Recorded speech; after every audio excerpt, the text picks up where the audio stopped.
Okay, guys. I thought, why not? We should do a reaction to this. It's basically George Lucas and Robin Williams that are talking about Star Wars, and especially like Jar Jar Binks. Right. So, anyways, let's get started. It was amazing to see the people's response to it. It's a totally created creature interrelating with humans. Yeah. Seamless. That's funny. I mean, the fans hated it. But the fans hated Jar Jar before the movie even came out. Before they even knew what he was. Why did they hate him before? They don't like comic sidekicks. They just can't take it. In the first film, nobody liked 3PO. They couldn't stand him. It was like, the most repulsive character ever created on film. And then we went on to when we did the Empire, nobody liked Yoda. You can't understand what he's saying. He talks backwards. Syntax have none. Yeah, it's like it's terrible. And then the third one, they hated the Ewoks. They just couldn't stand them. They were too cute, too fuzzy. Gremlins. They want something nasty and mean.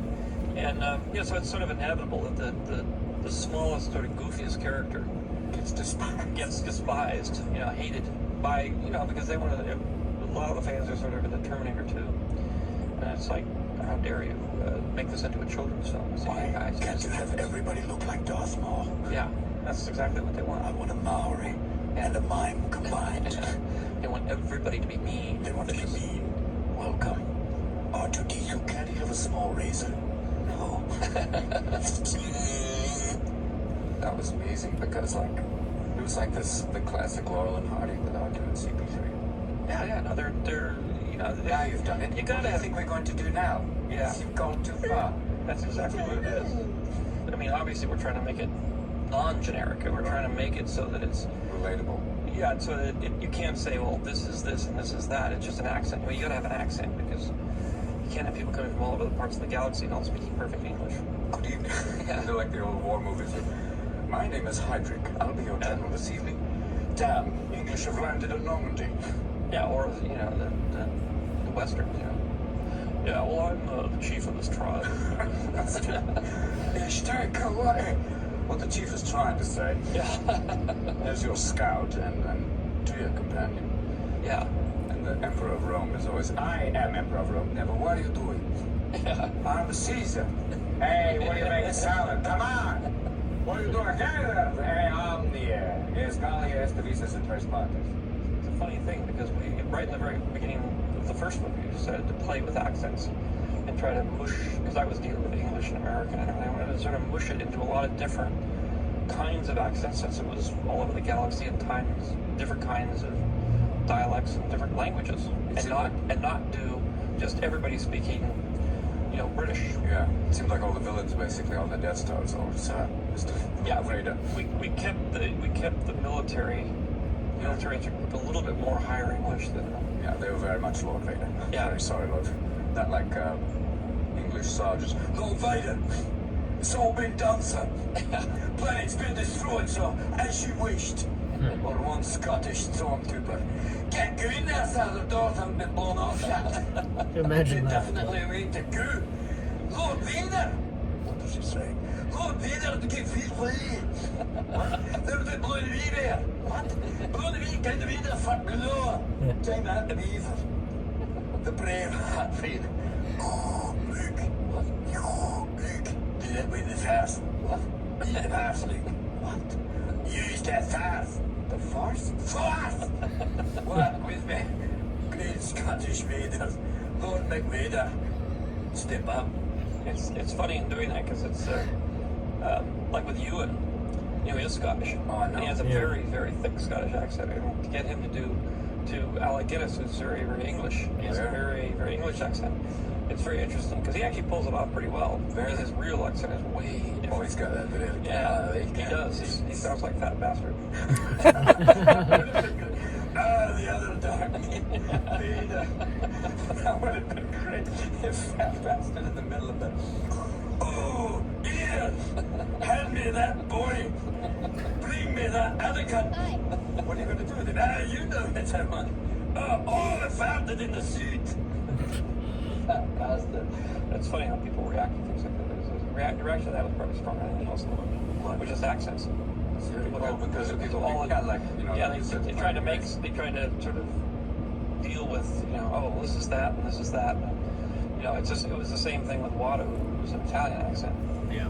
And originally everybody thought it was Arabic. It was an Arab accent. thought it was anti-Semitic. Yeah, then they thought it was Jewish. What are you doing? Get away from me. It's like the old It's guy like- magazine but- shop. Kids don't touch the magazines. You know, accents don't make a stereotype.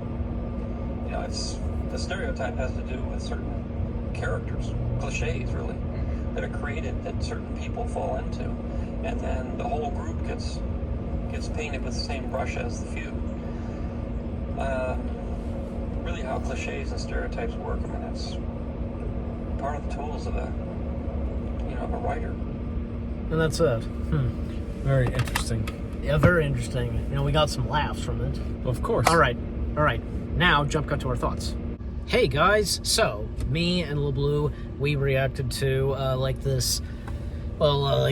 audio of, George Lucas and Robin Williams talking about, say, Star Wars and Jar Jar Binks, and they're talking a lot more about Star Wars, and, this video, somebody took this audio and, just did, and used Star Wars clips, basically. And even inserted a picture of Fat Bastard, because of George mentioning Fat Bastard. Yes. All right, but what do we have to say about it? About what we were listening to and the conversation between Williams and Lucas? You know, we'll start with you, of course. It was just, Robin Williams, of course, distracting as always, making you laugh. So it was really hard to hear, but it was interesting to hear George Lucas talk about the different accents that he worked into the Star Wars universe, which I thought is very effective, because you can't not everybody's going to speak with an English accent, not everybody's going to speak with an American accent. There's going to be different accents for different regions, different planets, and things. So yeah, you have to choose carefully on which accent would fit that character. Right. Watto, that surprises me that people didn't pick up that he was supposed to be Italian. I picked up on that immediately. He was almost like a little mini Godfather, just this what are you doing? That kind of thing. I'm gonna make him an offer he can't refuse. Exactly. So it's Don Corleone was Italian, wasn't he? Don Corleone, yeah, he was definitely Italian. Yeah, Godfather. So. The Godfather. So it was interesting just to hear those points of view from George Lucas. Yeah. And again, and I also recall, it was interesting. I thought they were going to get into it, but they didn't. Carrie Fisher, when she in episode 4, and that's the Death Star sequence before you can hear Alderaan. You can hear a forced accent. He asked her to speak with an accent, and she does it, but you really can't. It's not an English accent. It's kind of weird, because she lost it after that. It was only in episode 4 you hear her just a little bit, especially when she's first talking to Tarkin. Yeah, the more you tighten your grip, I honestly, the more systems will slip through your fingers. It's just the way she says it. It's it's a forced accent. No, what if, say, to me, I'm thinking that maybe she was kind of just making fun of Tarkin or insulting him because he's British. No, I think she was. If you're following me, just you could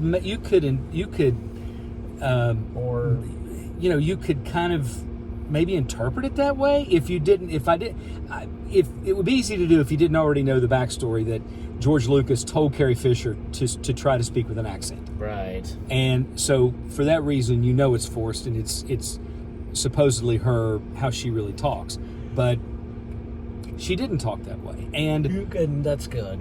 Yeah, and when you watched Obi-Wan and you see the young Leia, she didn't talk with an accent at all. She just talked like a kid, No, she didn't have any kind of a proper accent.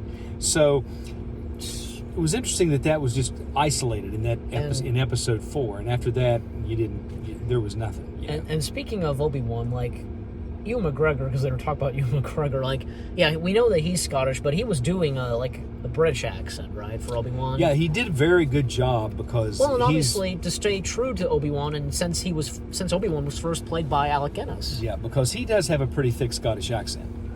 And I never thought of that, and if you were thinking of that, and probably the same goes for you, that George said that he sounds like Fat Bastard. Yeah, well, and Sean Connery was Scottish. Yeah. But you didn't really pick up on that. I think he had trained himself, his to sound more proper. You could still catch it, every once in a while you could catch it, Yeah, changeable. There was a thickness to his voice when he spoke. Sean Connery. Yes. Sean Connery. You called this archaeology? Yes, exactly. And he spoke. He definitely spoke with an accent. Junior. He spoke with an accent They named him after the dog. Yeah, exactly. In Last Crusade, But Indiana okay, he Jones. was doing a British accent when he was doing Bond, right? Oh, of course. Was he using his regular accent or British when he was Henry Jones? I think he was using his regular accent because he Okay. did not cover it up. He did not hide it. You could tell it was a British accent. It was definitely Western European. So my guess is that in Indiana Jones, the franchise, my guess is, well, Indy's father had a Scottish accent, of course, right? Like accent, what was it like? Well, it was more British. Okay, so there's that, and I'm pretty sure Indy's mother was Americans because, well, Indy has an American accent, so Pretty sure. Yeah, I would say that makes sense. Yeah, that his dad was British. Okay, British, yeah. And his mom was American. Exactly. So that makes sense right there because, well, again, Indy, he has an American accent. Right. So and I've seen that where for some reason the child, if there's and I can't cite specific examples, I've only read it and seen it, but if a child is born to parents of, and we'll say one is British, like if the father is British and the mother is American, they tend to favor, or if it's the other way around, they tend to favor their mother's accent. Yeah. Maybe because that's the first thing they hear in the womb, and they just pick up on it seriously, and then they hear their mother talking to them from day one. So when they learn to talk, they don't speak with that accent. Yeah. Here's something else, like back to Star Wars. Like, you realize that they had to dub a few actors in the original Star Wars. Yeah. Like the bartender at the cantina. Right. Remember how in the film we don't serve their kind here. Well, not exactly. It was like we don't serve their kind here. I know. In the original, and because like there's a deleted scene, like an extended cut of that, and we hear the original voice. It's like, we don't serve that kind here. Yeah. It's that accent, and the guy who with that, I don't know what species he is, but that was kind of, saying to Luke he doesn't like you. Exactly. Like, he doesn't like you. I don't like you either. Like the actual voice is, he doesn't like you. I don't like you either. So that, it was that was the actual voice of the actor. That's a Cockney accent. It's British, but it's called a Cockney accent. Yeah. Well, hello, that kind of thing. Even some of the Imperial officers had to be dubbed. Like the one Imperial officer that said to Vader, no there were no life forms aboard.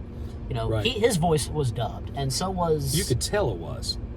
And I couldn't tell this. Like this one guy from Return of the Jedi that was saying that they stole an Imperial shuttle, and he had a beard. Yes. You know what I'm talking about? Yes, it was. His voice was dubbed. General Nadine. Yeah, General Nadine. Again, he was the guy with the beard and saying that they stole an Imperial shuttle. I had no idea that was overdubbed. Yes, it was. So I'm assuming that General Nadine, that actor that portrayed him, was British. Yeah, I mean, there was like one of the deleted scenes from Return of the Jedi. Like, I guess I can't tell. Like, I guess he was originally going to be at the same position, like where Admiral Akbar is in the final film. Right. The post, and you can hear the actor's actual voice, like prepared. May the Force be with us. Yeah. Like that's kind of like how he speaks. And here's another thing I almost forgot to mention: Wedge, like his voice changed especially up to Return of the Jedi. Do you remember, like, he did have like an American accent or something in the first two, but then up to Return of the Jedi, he was British. Well, and because what's his face who plays Wedge? What's his name again? I don't know, but it's Ewan McGregor's uncle. Yeah, well, obviously he's Scottish, right? So yeah, he would be Scottish if it's his uncle. So probably, yeah, like whether like if he was doing his real accent or if he was doing a British accent, like Wedge sounded like that in Return of the Jedi. Mm-hmm. Even say when he made a very quick cameo in The Rise of Skywalker, nice flying, Lando. Yeah, exactly. And another thing is, like, it's it's hard to believe, even when A New Hope came out, as George Lucas said, people didn't like 3PO at first. Yeah. What did you think of 3PO at first? Like, he was amusing. He got on your nerves a little bit because he was always complaining and always. He got some of the characters on their nerves, especially in Empire. Yeah, I mean, he was always complaining, always, always. He was just.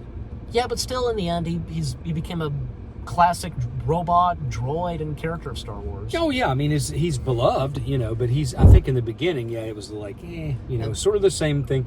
I understand a lot of people hate Jar Jar Binks. I didn't hate Jar Jar Binks. I thought it was funny. I never hated Jar Jar. The only thing that made me groan in the movie is when he does that, and jumps he jumps and dives in the water. Well, it's like a scene out of Roger Rabbit. He does it like like which that. I thought, okay, that's getting a little silly.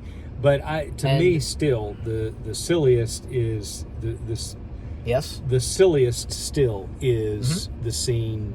I still groan and wince when I watch the scene in Jabba's palace in Episode 6. I'm sorry, it is like watching the Muppet Show. I'm sorry, but they're not Muppets. No, okay? I know that, but they're made by the same company that makes Muppets. So no, they're not. Well, of course they are. No, they're not. It's ILM, and well, maybe they've done creatures and so on. They designed them after that, in that vein. I mean, it was still,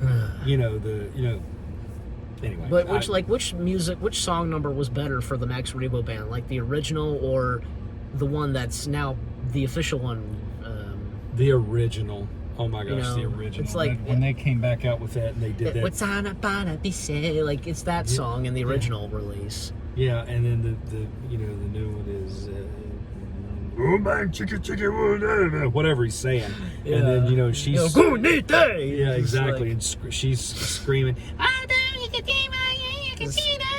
That stupid stuff. I'm sitting in the theater watching this, and it is literally like, they've destroyed it. They've destroyed it. Cringy to watch. Oh, it is definitely cringeworthy to me. It is like, make it stop. Why did he do that? My solution is this: they should have kept the original song, but the thing is, I guess looking at how Cy Snoodles looked in the original, it was a puppet. Yeah, I mean, even as of now, they should have kept the original and put it in a newly Cy Snoodles. A quick side story. When that movie came out, I was Return of the Jedi. I was 19 years old. I was almost about to say it was originally called. It was at first almost called for a little while Revenge of the Jedi. Right. But then right before it came George out, Lucas decided against it because Jedis do not seek revenge. And as Star Wars says this, revenge is not the Jedi way. Exactly. So I ended up. I was on a double date, and I wanted to go see this movie again. I had already seen it twice. I wanted to see it a third time. Well, the people I was with, the girl I was out with, we only went out once, but I felt like she was more open to go see it. But the other two people that we were on the double date with, not so much so. So I bribed them, and I said, I will pay everybody's movie ticket if you will go see it. And that's exactly what I did. Oh. And we all went and seen this movie. And the guy that who's now who passed away several years ago, was a friend of mine. He made the comment after the movie. The only thing he said was, there was a lot of critters in that movie. Well, and I thought, you're absolutely right. There were a lot of critters in that movie. From those in Jabba's palace and the Ewoks. Yeah. And that's another thing too. I was about to say. I think it's obvious that at first people couldn't stand the Ewoks. Yeah, I thought they were kind of cool, actually. They saved the day. They did, yeah. They literally saved the day. Yeah, and that's kind of interesting that when Empire came out at first, nobody couldn't stand Yoda, as George described. Yeah, I never understood that because I loved Yoda the first time I saw him. I just thought he was the greatest thing. And I was taken aback with the fact that he was so tiny. So small, but then you see how powerful he is when he pulls that X-wing out of the swamp. Like just kind of using his finger or something. Just judge me by my size, do you? Well, you should not. I mean, he's he's all powerful.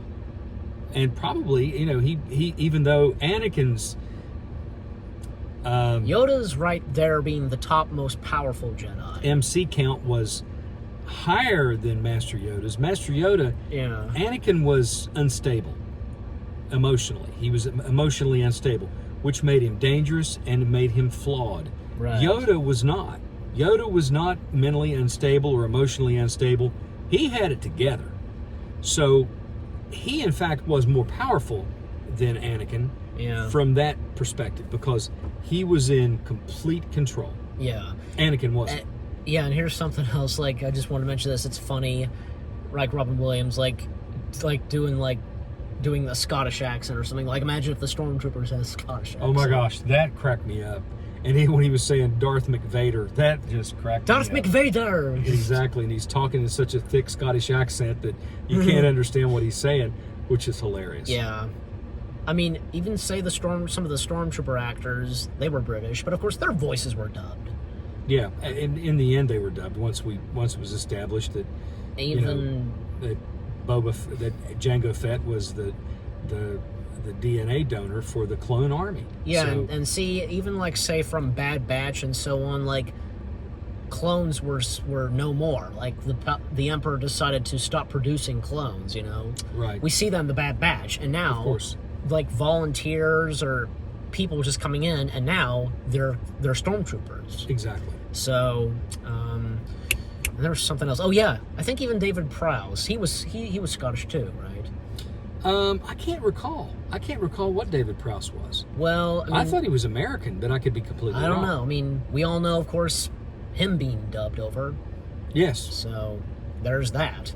Do you know how much money what? James Earl Jones made to do the voice of Darth Vader in Episode 4? I do not know this. I just read this a couple of days ago. He made $7,000. Jeez. That's all he made. Now, he made a lot more after that, in subsequent films. Well, and seeing how his movie career would kick off, even say after Star Wars. Yeah, so, he made a bazillion dollars. I mean, I don't know how much. He was a multi-millionaire in a short period of time. So, yeah. But he literally got paid $7,000 to do the voice of Darth Vader. That is true. So it's incredible. It is incredible. But I think we pretty much said all that we said. Yep. I think we covered it all. Yeah. So, but anyways, so with that being said, we hope you enjoyed our reaction to this of George Lucas and Robin Williams having a conversation of Jar Jar, Star Wars, the accents, whatever, and us having that kind of conversation as well.